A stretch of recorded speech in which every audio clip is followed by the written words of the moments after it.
ओम साई नाथाय नमः। साई की बातें चैनल में आपका बहुत बहुत स्वागत है। आज हम बाबा के एक अनन्य भक्त श्री नानावली जी के बारे में चर्चा करने जा रहे हैं।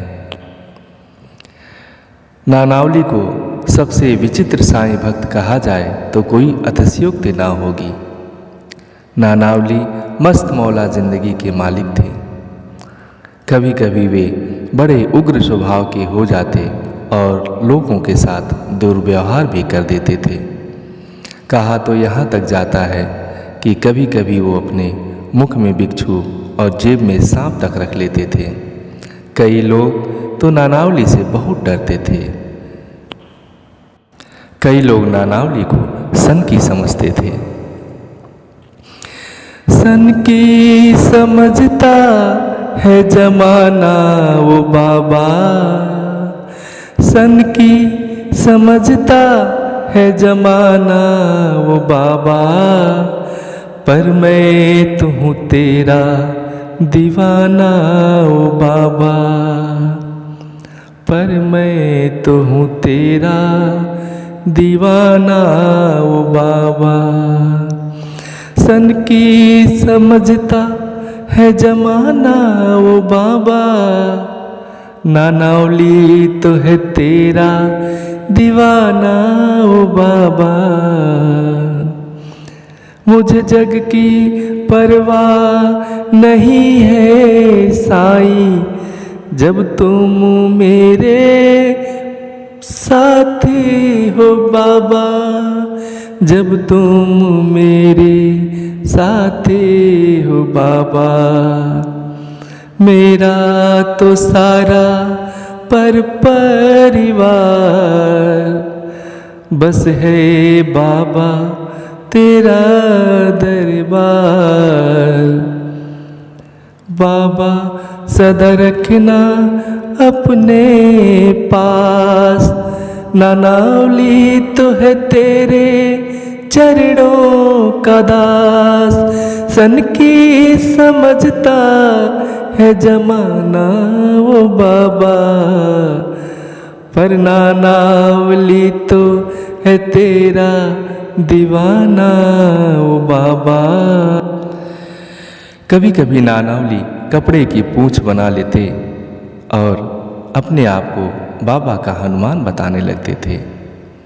नानावली अपने आप को बाबा की सेना का सेनापति बताते और कहते कि बाबा की रक्षा करना ही मेरा एकमात्र उद्देश्य है। कहते हैं कि भक्ति का यह भी एक रूप है कि हमें भगवान से कोई ना कोई रिश्ता बना लेना चाहिए, और नानावली ने यही किया। सेनापति व बाबा का हनुमान बताकर उन्होंने बाबा के साथ एक बेहद करीबी रिश्ता जोड़ लिया, और जो सारे संसार का रक्षक है उसके रक्षा की जिम्मेदारी नानावली ने अपने ऊपर ले ली। नानावली का असली नाम नारायण शंकर वैद्य था। नानावली नाम बाबा ने प्रेम वश उनको दिया था, तभी से वो नानावली के नाम से प्रसिद्ध हो गए।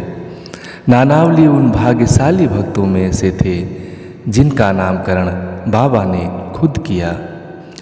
श्री साई सच्चरित्र के अध्याय 10 में ऐसा वर्णन है कि एक बार नानावली बाबा के पास जाकर कहते हैं कि बाबा तुम गद्दी से उठो, उस पर मैं बैठूंगा।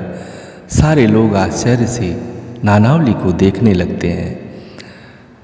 नानावली के बारे में लोगों के दिल में बुरे ख्याल आने लगते हैं, परंतु श्री साईं तो नानावली के पवित्र आत्मा के बारे में जानते थे, और बाबा खुद गद्दी से हट गए और नानावली को बैठने की अनुमति दे दिए।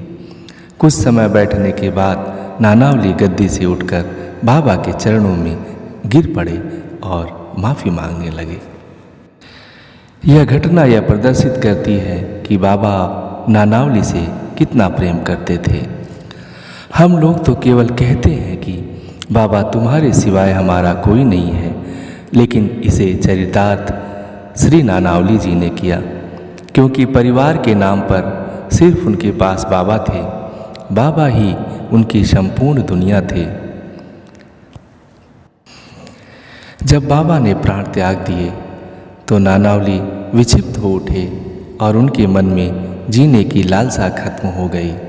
वो इधर उधर रोते फिरते और कहते, बाबा जब तुम ही नहीं रहे तो मैं जिंदा रह के क्या करूँगा। बाबा ओ मेरे बाबा, साईं ओ मेरे साईं, बाबा ओ मेरे बाबा, छोड़ के गए तुम किधर, छोड़ के गए तुम किधर, बाबा ओ मेरे बाबा। नानावली रोए इधर उधर, बाबा गए तुम किधर, बाबा ओ मेरे बाबा, गए तुम किधर। नानावली रोए इधर उधर, बाबा गए तुम किधर। मैं भी आता हूँ उधर, चले गए तुम जिधर, बाबा मैं भी आता हूँ उधर, चले गए तुम जिधर। नानावली रोए इधर उधर, बाबा ओ मेरे बाबा, छोड़ के गए तुम किधर। जब मेरे गुरु ही न रहे तो मैं जी के करूँगा क्या इधर। बाबा देखो मैं भी आता हूँ उधर,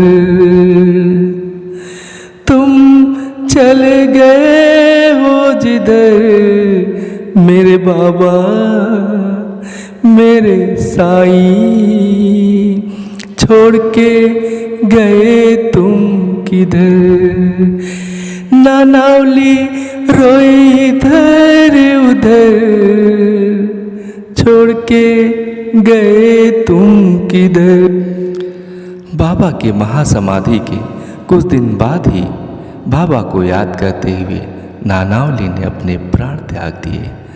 भक्त तो बहुत होते हैं, परंतु इतनी श्रद्धा रखने वाले बिरले ही भक्त होते जो बाबा के बिना जिंदा रहना व्यर्थ समझते हैं और अपने प्राण त्याग देते हैं। धन्य है आप नानावली और धन्य है आपकी भक्ति। आप साधारण होते हुए भी असाधारण थे, ऊपर से चंचल दिखते हुए भी अंदर से अत्यंत शांत और स्थिर से। हमारा कोटि कोटि प्रणाम स्वीकार करें नानावली, हमारा कोटि कोटि प्रणाम स्वीकार करें। जय साई राम, जय साई राम। आपसे अनुरोध है कि कृपया इस चैनल को ज़्यादा से ज़्यादा लाइक, सब्सक्राइब और शेयर करें, ताकि ज़्यादा से ज़्यादा साईं भक्तों के पास इस तरह की चर्चाएं पहुंचाई जा सके। धन्यवाद।